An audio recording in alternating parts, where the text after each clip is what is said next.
For all things health and fitness, this is the Army Gymnastics Podcast. The Army Gymnastics Podcast. Discover a fitter, healthier you at armygymnastics.com.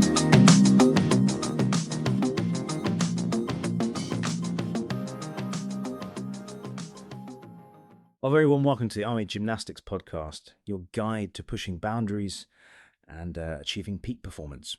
Today, we're diving deep into a tool many of us wear every single day. It's a piece of tech that promises to unlock our potential, but sometimes leaves us wondering, is it truly helping us or maybe even holding us back? We're talking about wearable technology. You know that feeling, don't you? You've given your absolute all out there, pushed past every limit, sweat pouring, muscles screaming, and you look down at your device really hoping to see that massive effort reflected back, but then numbers just don't quite match your grit, your exertion. That moment of disconnect, it can be incredibly deflating, right? Even for the most dedicated among us. It's really about more than just data points. It's about validating your hard work, understanding your body better, and truly seeing your progress. Today, we're going to unpack why that happens and, crucially, what it means for your fitness journey. Indeed. And the promise of wearables, it is immense. You get real-time insights, personalized tracking, almost like a constant companion on your health journey. But the reality, as our deep dive into the research reveals, well, it's far more nuanced than the marketing often suggests. We'll be looking at some fascinating studies today on what makes these devices tick, where their data might go astray, and also what groundbreaking advancements are just around the corner. Yeah, our mission today is essentially to give you a shortcut to being truly well-informed about the smartwatches and fitness trackers so many of us rely on every day. We'll tackle the big questions about their surprising accuracy, or sometimes the lack of it, their often overlooked impact on our mental well-being, and how they're rapidly shaping the future of personalized fitness and even healthcare. Okay, well, let's unpack this, shall we? So let's kick things off with just how widespread these devices have become. I mean, it feels like you can't walk down the street without seeing a smartwatch on someone's wrist or, smart earbuds in. They really seem to be everywhere. You're absolutely right. The sheer scale of adoption is truly remarkable. Looking at the market, our sources indicate that the global wearable tech industry, it's projected to reach a staggering $256.4 billion by 2026. Wow, $256 billion. Yeah, it's huge. And to give you a sense of that, in 2022 alone, nearly 500 million units, 492.1 million to be precise, were shipped worldwide. And specifically looking at smartwatches and fitness trackers, they're expected to hit 280 million unit shipments by next year, 2024. So this isn't just a fleeting trend, it's a massive wave of tech integrating into our daily lives. And who's leading that wave? Well, right now, Apple is definitely the dominant player. They hold a significant chunk, 29.7% of the market share as of 2022 data. That's an astonishing adoption rate. What's really fueling this explosion? I mean, what are people primarily using them for beyond just telling the time or getting texts? Yeah, good question. Our sources consistently show that health and fitness are overwhelmingly the primary drivers. That's the big draw. For instance, a substantial 44% of users are strapping them on specifically to measure their heart rate, wanting that immediate feedback during a workout. Okay, heart rate makes sense. Right. Another 42% are keenly tracking caloric expenditure, trying to understand how many calories they're burning throughout their day. And perhaps the most fundamental use, still, 60% of users are tracking their simple step count. It's still a core feature. 60% just for steps. Interesting. Yeah, but beyond those specific metrics, the deep allure lies in that promise of continuous, real-time monitoring of personal health, everything from daily exercise habits to more nuanced things like sleep quality. The whole idea is to help people stay sort of intimately connected to their bodies and actively enhance their overall lifestyle. So it's clearly moved way beyond just counting steps, right? Yeah. These devices now claim to offer valuable insights, promising to move us from simple numbers to actual performance optimization. Exactly. The narrative has absolutely shifted. It's no longer just about what you did, but more about how you can do it better. Take pickleball, for example. It's exploding in popularity right now. Everyone's playing pickleball. Right. And athletes in this sport, like many others, are turning to wearables to track critical data. This includes not just heart rate, but also sleep patterns and energy expenditure, all really pivotal in optimizing preparation and performance on the court. The underlying idea is that by providing this reliable, real-time info, these devices empower individuals to, tailor their workouts more effectively, ensure they get adequate rest, and ultimately perform their best. Whether they're elite athletes or just weekend warriors. Exactly. Or even just someone trying to live a healthier life day to day. So the core pitch is actionable data, helping us perform our best. Yeah. But if that's the promise, what's the single most critical factor? What does the effectiveness of these devices truly hinge on? What's the absolute non-negotiable? Accuracy. Plain and simple. Our sources explicitly state that the effectiveness hinges on this one critical factor, accuracy. And this isn't just like a minor detail, it's fundamental. Inaccurate wearable data can have this whole cascade of negative effects. It can lead to misguided training intensities, maybe pushing too hard or not hard enough, potentially undermining your efforts or even risking injury. Right, training in the wrong zone. Exactly. It can result in improper energy management, messing with your nutrition and recovery. Faulty data might even lead to a drop in cognitive sharpness if your body isn't getting what it truly needs based on that bad data. And ultimately, it can all culminate in subpar performance. So that grand promise of wearables, it's only as good as the reliability of the information they provide. Okay, so accuracy is paramount. And this is where things get really, really interesting and maybe a little surprising for some people. Our sources immediately hit us with some pretty eye-opening numbers about how accurate or maybe inaccurate these devices actually are across the board. It's not always what the ads promise, is it? No, it's often quite different. What's truly striking is that most wearable fitness devices, on average, are actually pretty inconsistent when measuring biometric data. And we're not talking about tiny little variations here. The margins of error can be surprisingly significant. For heart rate, for instance, errors can be as much as 20%. 20%? So if it says 150? It could be anywhere from 120 to 180 beats per minute. That's a huge difference, especially if you're trying to stay within specific heart rate training zones, right? Absolutely. And then there's caloric expenditure. The numbers I saw for that were just... Wow, they really are something. For caloric expenditure, the data can be off by as much as 100%. 100%. Wait, so it could literally be telling you burned double what you actually did. Half. 100%. Wait, so it could literally be telling you burned double what you actually did? Or half? Precisely. Double or half.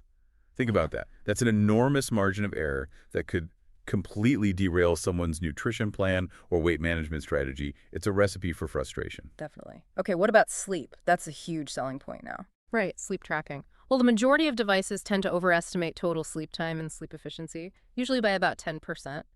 They also underestimate how much you're actually awake after you fall asleep. So you might think you're sleeping better than you are.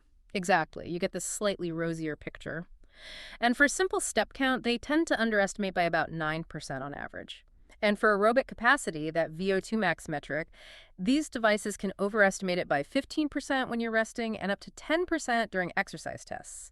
So it might give you a bit of an inflated sense of your overall fitness level. So it's definitely not just small discrepancies we're talking about. And what's equally interesting here, maybe even concerning, is how little independent validation these devices actually have. You mentioned only 3.5% of biometric outcomes reported by wearables have been fully validated independently, and only 11% of consumer wearables validated for even one outcome. That seems low. It is quite low. It raises big questions about the scientific rigor behind some of the claims. So if so few are truly validated, what actually causes these inaccuracies in the first place? Why are they often so off? Well, it comes down to several factors that are actually quite challenging for the optical sensors typically used in these wrist-worn devices. Our sources point to things like exercise intensity itself. Higher intensity can sometimes throw off readings. Then there's the unpredictable motion of your arms or legs during exercise. Right. Swinging your arm running versus holding it still lifting weights. Exactly. Very different signals. Wrist position also plays a role, how tightly it's worn. And then there are environmental factors like interference between your skin and the sensor. Think sweat, dirt, even lotions. And interestingly, even differences in skin pigmentation have been shown in studies to decrease accuracy for some optical sensors. Oh, skin pigmentation too. Yes. So these aren't just minor software glitches. They're fundamental challenges in how these sensors gather data from a dynamic human body in all sorts of real-world conditions. Okay, let's break this down a bit more then. Let's talk about specific devices, because I know many listening are probably wearing one right now and thinking, okay, how does mine stack up? We've got some really specific data here on the most popular brands, though it's important, like you said, to remember these are trends and maybe potential worst-case scenarios from research studies, not necessarily absolutes for every single user every time. Exactly. It's about understanding the potential range of error. While the broad strokes of inconsistency apply, each device does tend to have its own profile of strengths and weaknesses. Okay, let's start with the big one, the Apple Watch. Incredibly popular. What do we know about its accuracy for someone using it seriously for fitness tracking? Right, the Apple Watch. While it's everywhere, it has shown some particular patterns in studies. For heart rate, it actually tends to underestimate slightly by maybe 1.3 beats per minute on average during exercise. But interestingly, its accuracy often improves as your heart rate climbs during graded exercise testing, which is kind of the opposite of some other devices. Okay, better at higher intensity for heart rate. What about calories? Calories. That's where it can struggle. We've seen studies showing miscalculations as high as 115%. 115%. Yes. Which means it could tell you burned more than double the calories you actually did. They generally tend to overestimate energy expenditure. Wow, okay. Steps and sleep. For steps, it's generally quite accurate, usually within a low error range of 0.9% to 3.4%, so pretty good there. For sleep, it's good at identifying when you're asleep about 97% of the time correctly, but it's less good at catching those brief moments you wake up during the night, only getting that right about 26% of the time. It also slightly underestimates heart rate variability, or HRV, by about 9.6 milliseconds. Okay, interesting profile. What about the Oura Ring? It's known more for its sleep tracking and that sort of holistic health focus. How does it perform? The Oura Ring, it does boast impressive accuracy for resting heart rate, 99.3% accurate, typically underreporting by just 1 beat per minute, so very good at rest. For sleep, it's quite robust. It correctly identifies sleeping 94% of the time and calculates your total sleep time with about 96% accuracy. Also fairly decent at distinguishing sleep stages, light, deep, REM getting it right about 79% of the time overall, with deep and REM stages being the most accurate measures. And wakefulness detection. Better than Apple Watch. Yes, better than the Apple Watch reported figure at 57% accuracy for identifying wakefulness during sleep. Still not perfect, but better. However, its caloric expenditure measurement can have around a 13% error, and it tends to underestimate, especially at higher exercise intensity. Okay, so opposite of Apple Watch there. Underestimating calories. Steps. Step count on Oura can vary wildly. Average error is around 4.8%, but some real-world condition tests showed errors as high as 50.3%, so huge range there. Right. And it also underestimates HRV, similar to Apple, by about 10.2 milliseconds. Right, and WOBP. They focus heavily on recovery, HRV.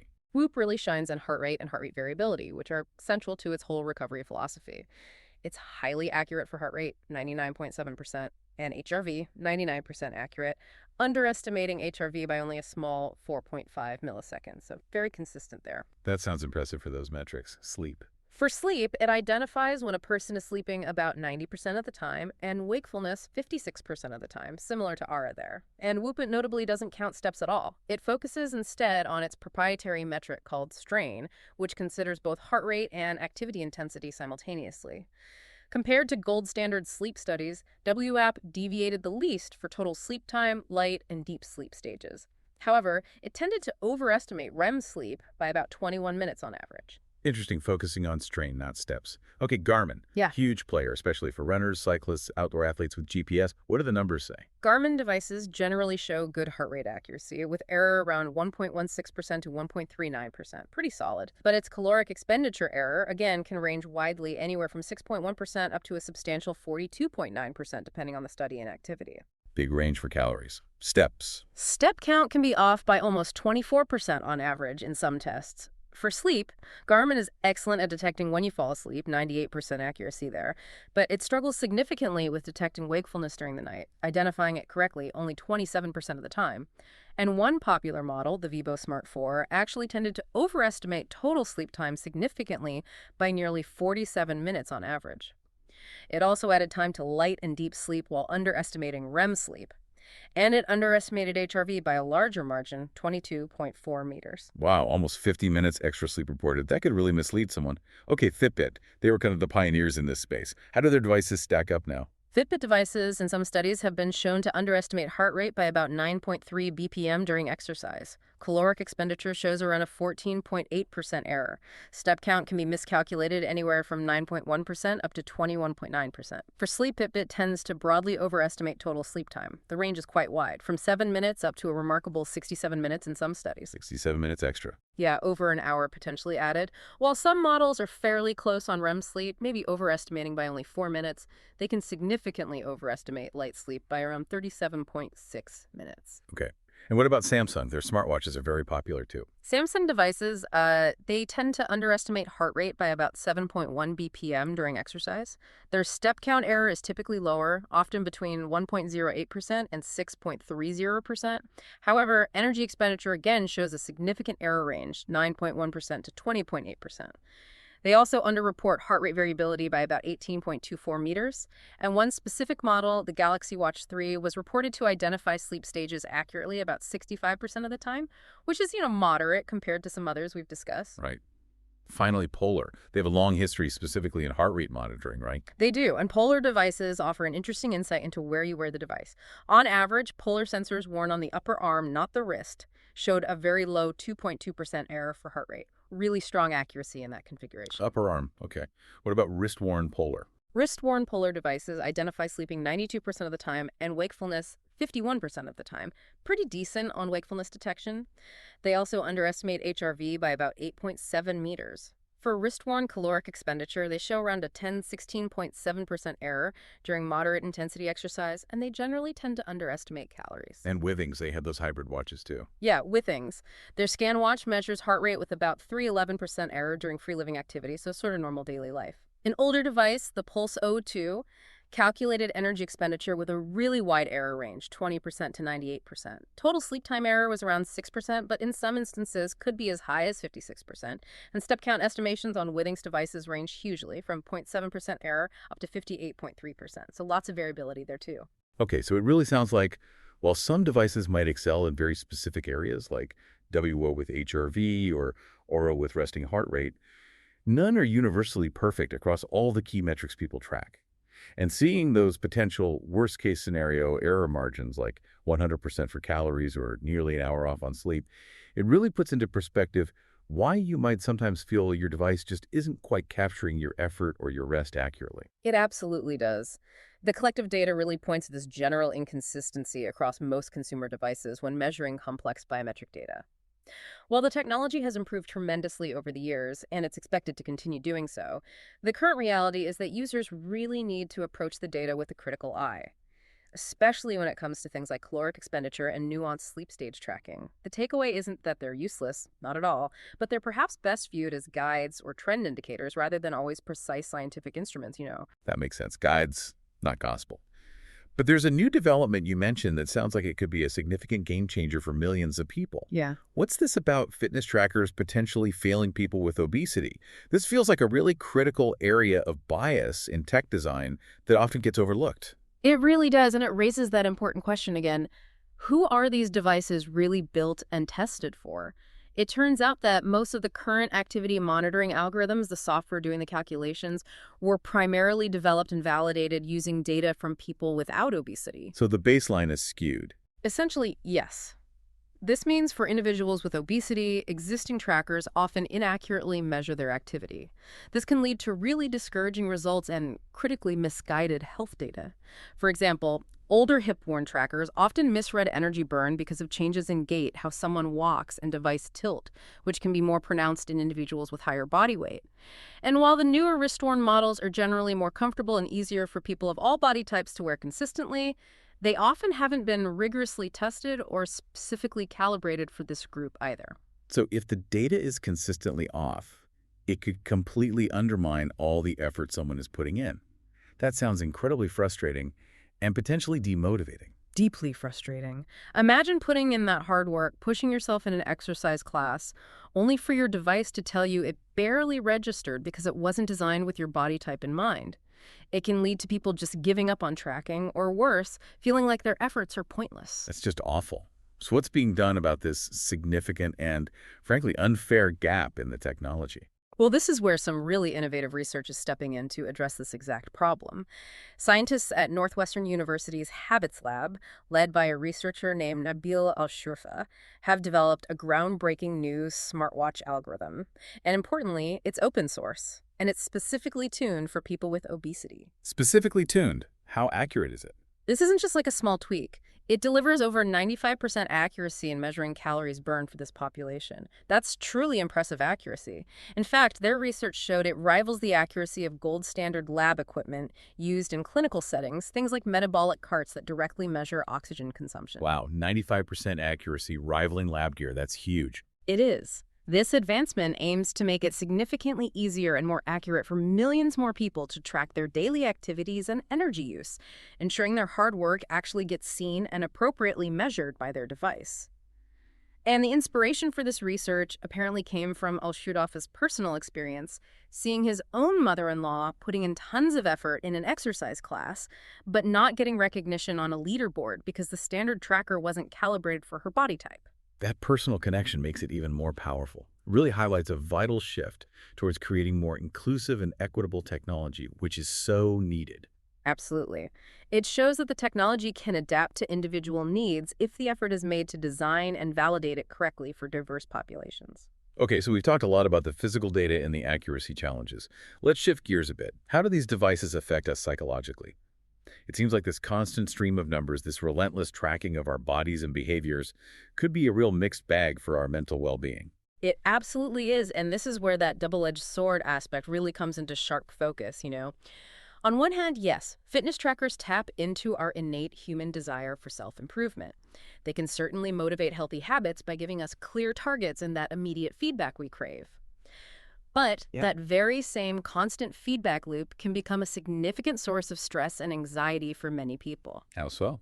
Well, imagine constantly being confronted with your performance metrics, missing a step target for the day, seeing a downward trend in your sleep score, or not hitting your calorie burn goal. For some people, this can trigger powerful feelings of guilt, self-doubt, and even a profound sense of failure day after day. Right. So instead maybe celebrating the progress they did make, someone might end up tying their entire self-worth to hitting a specific number on a screen. That sounds like it could foster some really negative thought patterns. Precisely. And behavioral health experts are actually reporting seeing a rise in anxiety symptoms, compulsive behaviors, and even depressive symptoms that seem directly linked to this pressure and the sheer data overload these devices can create.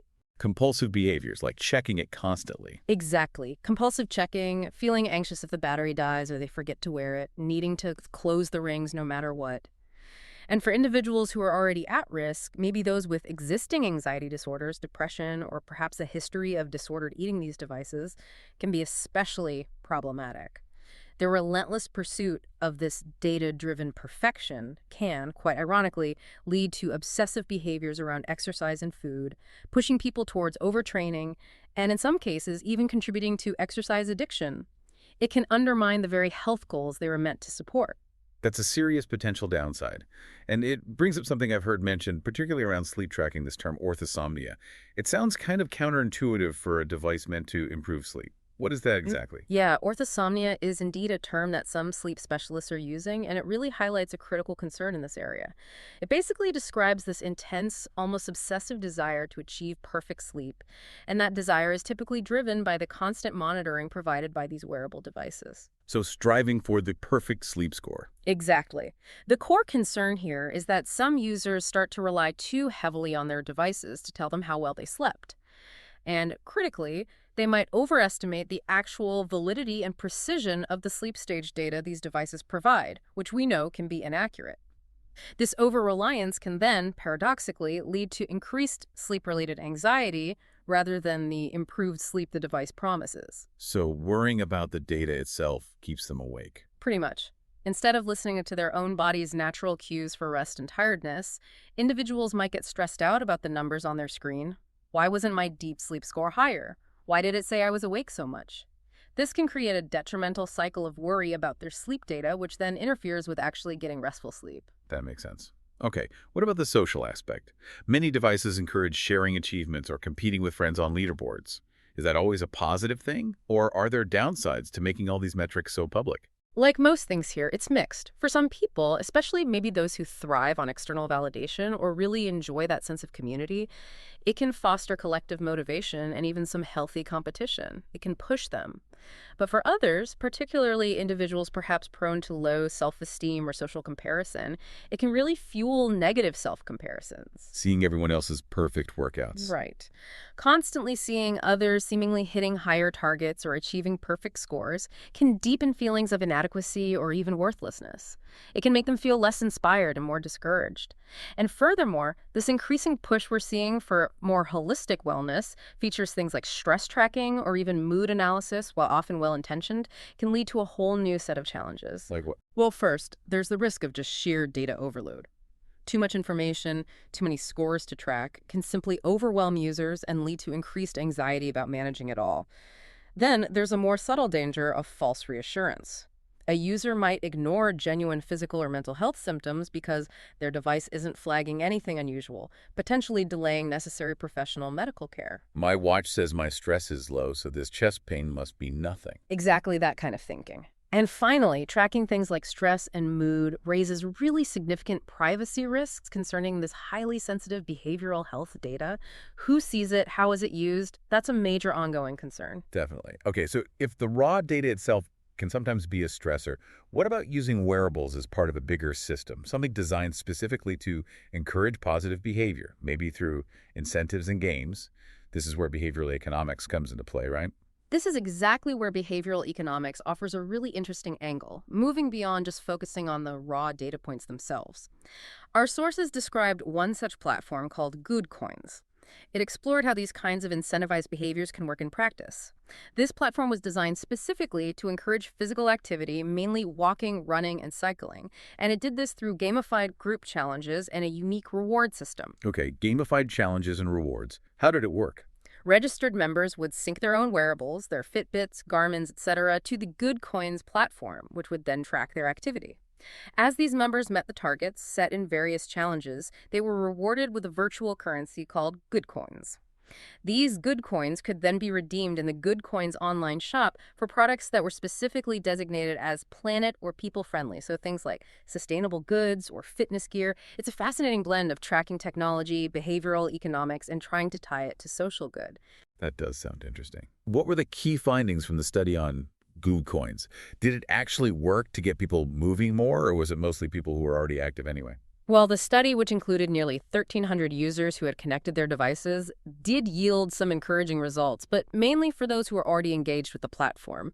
It found that an impressive 77.5% of the members who were both connected and actively participating met the daily recommended physical activity guidelines of 30 minutes.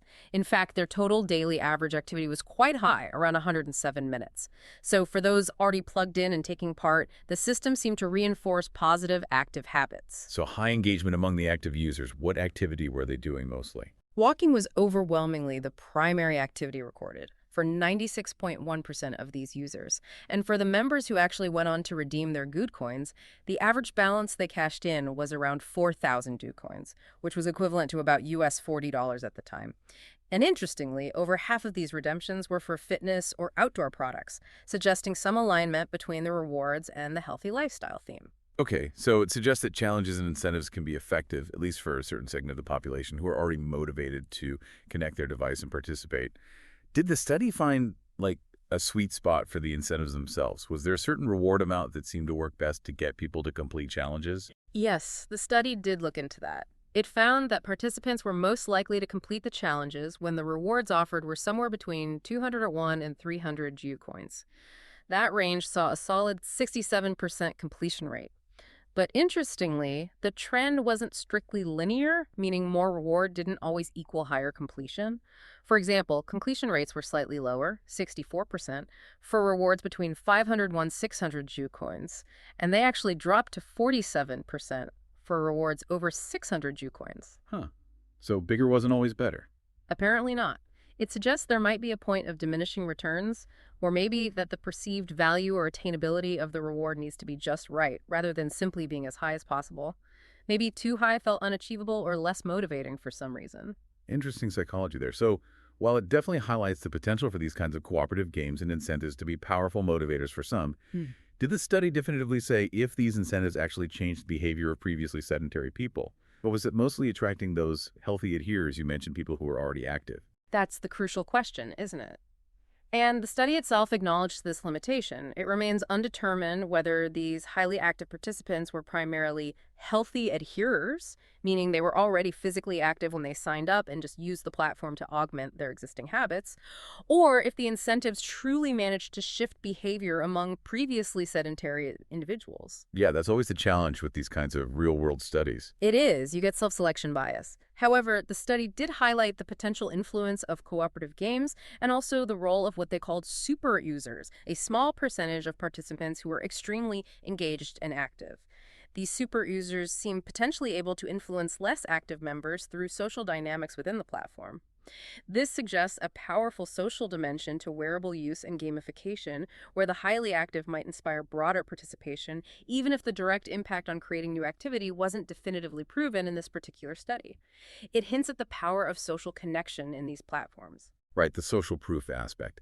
Okay, let's broaden the scope again. Moving beyond just personal fitness tracking, wearables are clearly making some significant inroads into the broader healthcare system itself. How is this wearable data actually being used for personalized patient care now, and what kind of devices are we really talking about in that context? Is it just Fitbits and Apple Watches? It's definitely moving beyond just consumer fitness trackers, although they can play a role. Wearable data is profoundly reshaping how healthcare institutions collect, analyze, and utilize patient information.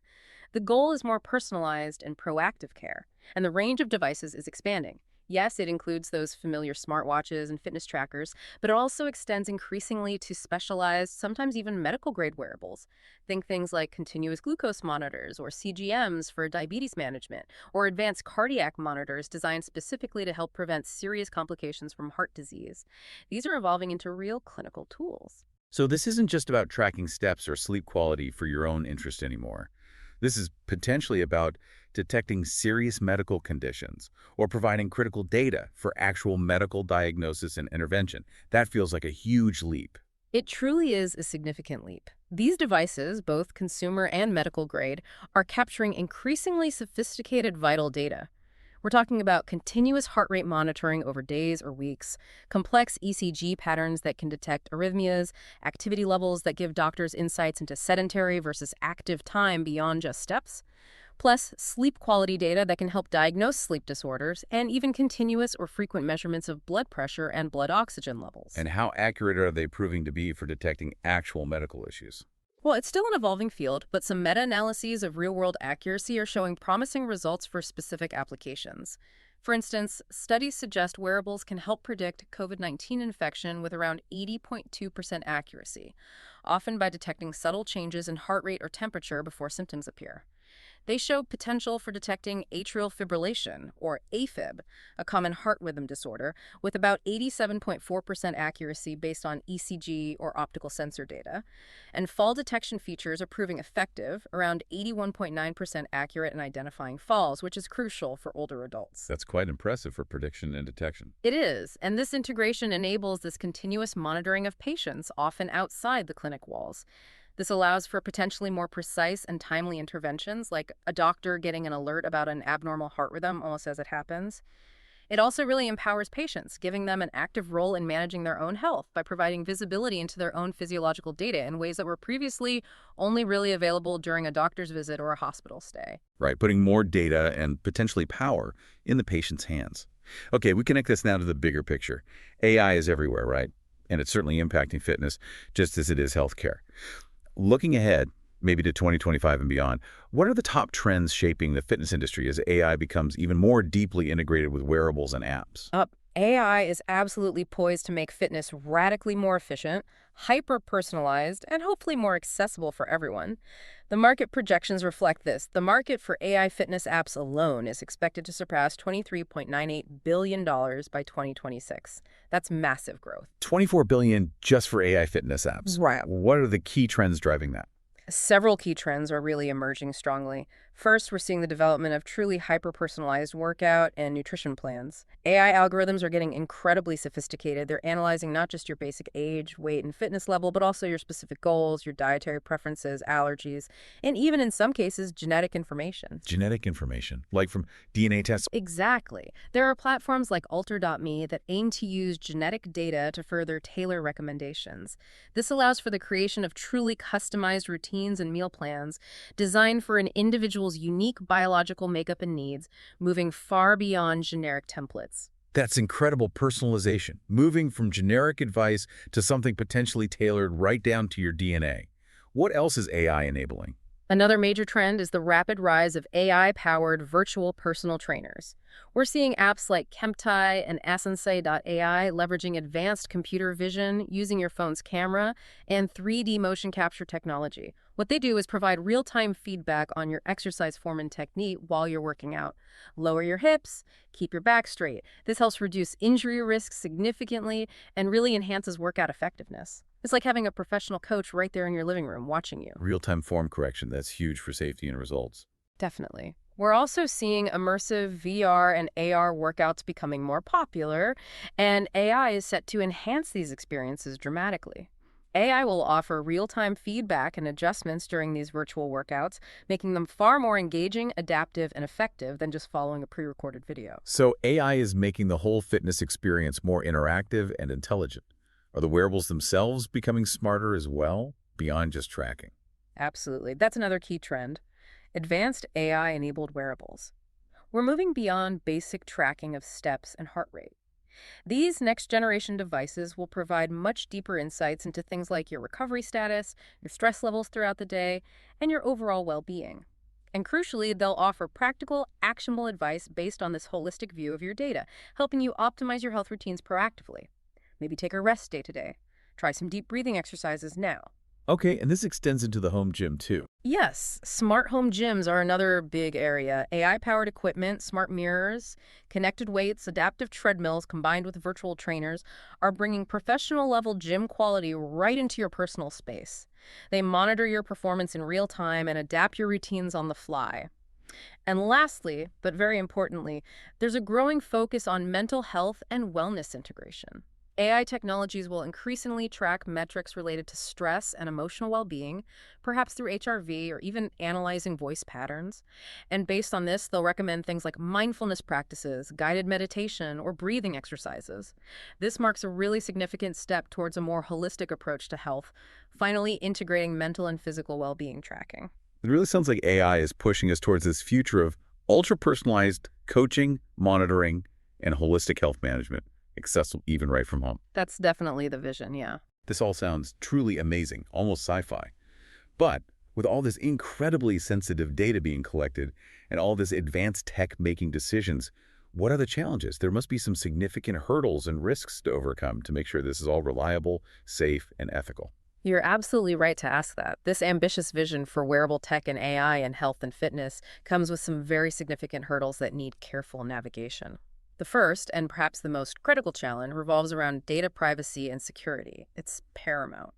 Wearables collect vast amounts of highly personal data, biometric data, health information, location data, behavioral patterns. This naturally raises huge concerns about how this data is stored, who it's shared with, and how it's protected from breaches or misuse. The spying concern people have. Exactly. Misconceptions certainly exist, like the idea that devices are constantly spying on users or are primarily surveillance tools. While that's usually an exaggeration, the core issue remains. Users need clear information and control over their data-informed consent, and companies need to implement truly robust security measures. Strong end-to-end encryption, clear and transparent privacy policies that people can actually understand, regular independent security audits, and strict compliance with global regulations like GDPR in Europe and HIPAA in the US for health data. These are all absolutely essential, non-negotiables. Okay. Privacy and security are number one. What else? You mentioned making sure all these different devices and hospital systems can actually talk to each other. Precisely. That brings us to the major challenge of interoperability issues. For wearable data to truly revolutionize healthcare, it needs to flow seamlessly and securely into existing electronic health record systems, EHRs, used by doctors and hospitals. This is far from straightforward right now. You've got varied data formats, different proprietary systems from different manufacturers, and just the sheer complexity and often outdated nature of healthcare IT infrastructure. Making it all work together smoothly is a huge technical challenge. Right. Getting Apple Health data into your doctor's Epic system isn't simple. Not at all. Then there's the challenge of accuracy risks, especially related to algorithm bias, which we touched on with the obesity example. As we discussed, overall accuracy can vary significantly between devices and metrics. But a major concern with AI integration is that the algorithms themselves might perpetuate or even amplify existing biases if they aren't trained on diverse enough data sets. Like the fitness apps, trained mainly on young, healthy people. Exactly. If an AI fitness app is primarily trained on data from young, healthy, typically male individuals, it might provide generalized or even misleading advice for older adults, people with disabilities, women, or individuals with specific chronic health conditions. This makes the tech less effective or potentially even harmful for those not adequately represented in the initial training data. Addressing algorithmic bias is critical. So the technology itself can have these built-in biases if developers aren't extremely thoughtful. What about the ethical implications of how these apps might actively influence user behavior? Yes, there are significant ethical considerations beyond just bias. For instance, think about fitness apps that relentlessly push users to achieve very specific body metrics, like a certain weight or body fat percentage, without considering individual health contexts. This kind of pressure might inadvertently promote unhealthy habits, obsessive behaviors, or contribute to body image issues. The focus can shift from genuine, holistic well-being towards potentially harmful, obsessive tracking of narrow metrics. Where do companies draw the line? That's a fine line to walk. It is. And finally, we absolutely must consider technical limitations and accessibility. This advanced AI technology often relies on having the latest devices with high-quality sensors, powerful processors, and continuous, reliable internet connectivity. These requirements may not be accessible to everyone. People in remote areas with poor connectivity or those who simply cannot afford the latest, most sophisticated smartwatches or smartphones might be excluded from these advancements. This risks exacerbating existing health disparities, creating a sort of digital divide in personalized health. So many complex challenges. Given all this privacy risks, interoperability, bias, ethics, access, who was ultimately responsible for ensuring these devices and the AI behind them are actually reliable, safe, and fair? It sounds like a massive amount of testing and oversight would be needed. That's exactly right, and it points to the crucial role of rigorous processes like software quality assurance, QA, and functional testing. Manufacturers bear a huge responsibility here. They absolutely need to follow established best practices for testing these complex systems. This includes things like exploratory testing, where skilled QA engineers really delve into the device and its accompanying app, trying to break it, find edge cases, and just thoroughly familiarize themselves with all its functions beyond the basic script. It also means defining specific, detailed test scenarios that are based on real user needs and potential use cases, ensuring every important function, especially those related to health and safety, is tested correctly under various conditions. And testing across different phones and systems. Critically important. Testing must be done thoroughly on both major mobile platforms, iOS and Android, covering both the app itself and how it communicates with the connected wearable device. You need a prioritized test plan, especially focusing on any features claimed to be medically relevant. And it's clearly not enough just to test these things in a controlled lab environment, is it? They have to work out in the messy, real world, for real people doing real activities. Exactly. Testing in real-world settings is absolutely paramount. You can't just simulate everything. For example, when testing a sleep analyzer that goes under the mattress, testers need to follow the exact procedure an end user would. Connecting the device to Wi-Fi, placing it correctly under different types of mattresses, going through the calibration process, maybe even simulating different sleeping positions or disturbances. This ensures the device functions as intended in actual everyday situations, not just ideal lab conditions. Makes sense. And finally, robust defect tracking and comprehensive test reporting are essential. You need systematic ways to identify, document, prioritize, and manage any bugs or issues found during testing. Test reports should include clear metrics like test coverage, what percentage of features were tested, and pass-fail rates, providing tangible insights into the product's quality and readiness before it reaches consumers. The use of test automation is also becoming increasingly vital, especially for regression testing, making sure new updates don't break existing features.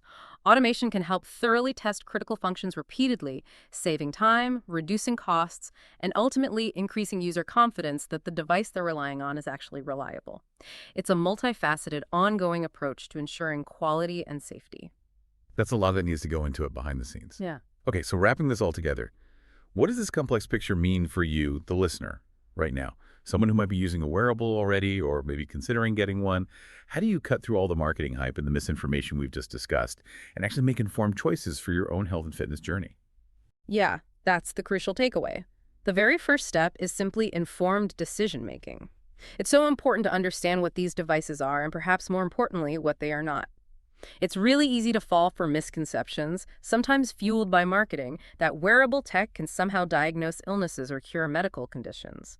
But our sources and regulatory bodies are very clear on this. The vast majority of consumer wearables are primarily tracking tools. They are not classified as medical devices. This means their makers aren't held to the same stringent safety, efficacy, and liability standards as actual medical device providers or pharmaceutical companies. They provide data points, potentially useful trends, but not diagnoses or cures. That distinction is critical. Okay, so if it's not a medical device, and it's definitely not a cure, what is its primary utility then from a responsible health perspective? Wearable tech, used thoughtfully, primarily acts as alerts or prompts. They can notify users of potentially important changes in their health metrics, maybe an unusually high resting heart rate, a sudden drop in activity levels, or consistently poor sleep patterns. They are designed to encourage proactive health management, basically prompting you to pay closer attention to your body and your lifestyle habits. And ideally, they encourage you to seek professional medical advice if something seems persistently off or concerning based on the data and how you feel. They're conversation starters with your doctor, perhaps, not replacements for them. Right, prompts for awareness and action. So when someone is choosing a device, what should they look for beyond just features and price? It's vital to research thoroughly. Don't just rely on the manufacturer's website. Read independent reviews from reputable tech sources and also look for user reviews, keeping in mind individual experiences vary. Compare the features that actually matter to you. Assess their stated security standards. Do they talk about encryption? Do they have clear privacy policies? Try to investigate the manufacturer's reputation for data protection. Have they had major breaches in the past? How transparent are they? Definitely opt for devices and apps that offer two-factor authentication, 2FA, for logging in. That provides a crucial additional layer of security for your account. Good tip on 2FA. And always check the permissions requested by the accompanying smartphone app when you install it. Be critical. Does the sleep tracker really need access to my contacts or my microphone? Only grant access to data that is truly necessary for the device's core functionality. And yes, as boring as they seem, try to at least skim the terms of use and privacy policy to understand your rights regarding how your data might be used or shared. Knowledge is power here. Absolutely. Okay, so you've chosen a device carefully. Now, given that potential for mental strain and the pressure to perform that these devices can sometimes create, how can we actually use them constructively? How do we prevent them from becoming just another source of stress rather than a tool for well-being? That's key, managing the psychological impact. Behavioral health experts suggest several practical strategies to empower yourself and use these devices in a healthier, more sustainable way. First, try to set flexible, realistic goals. Avoid setting super rigid daily targets for every single metric. Life happens, workouts get missed, sleep gets disrupted. Building in flexibility avoids that unnecessary stress and guilt that comes from feeling like you failed if you don't hit every single target every single day.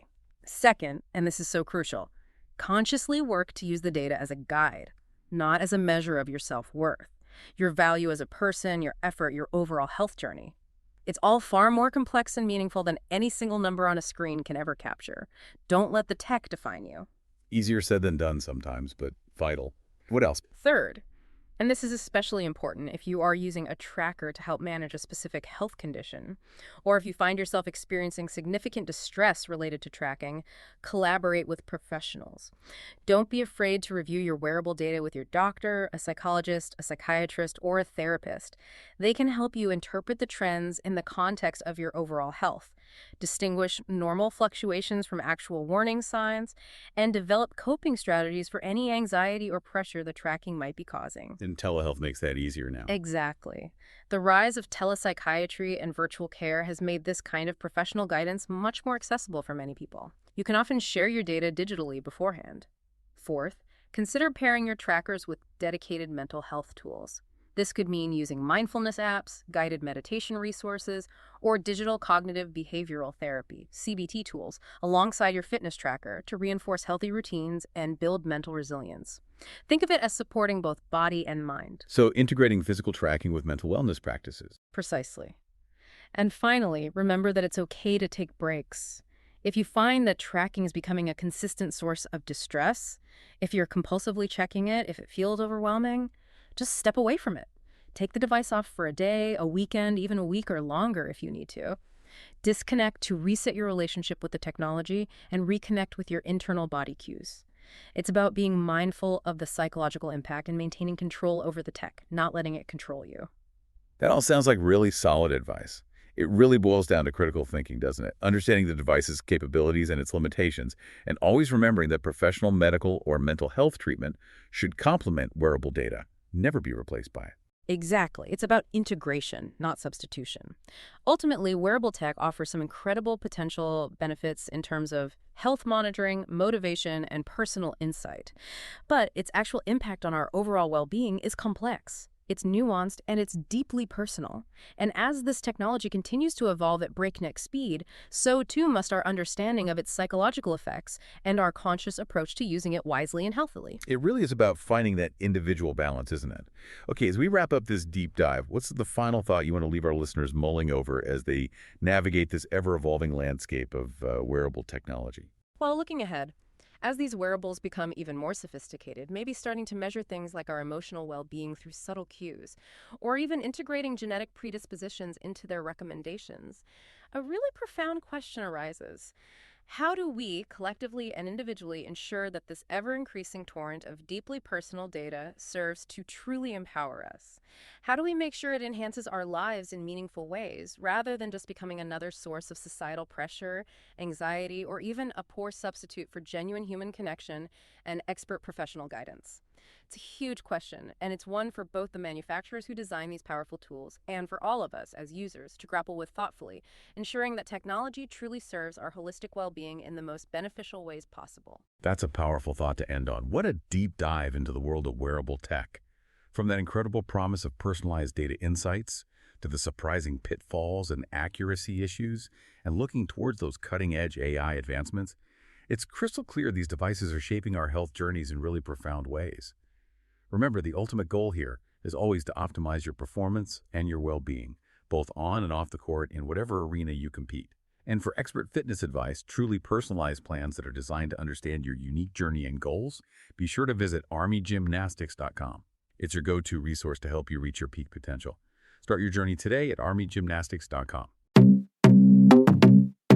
Thanks for listening. For all things health and fitness, subscribe to our newsletter today. Find out more at armygymnastics.com.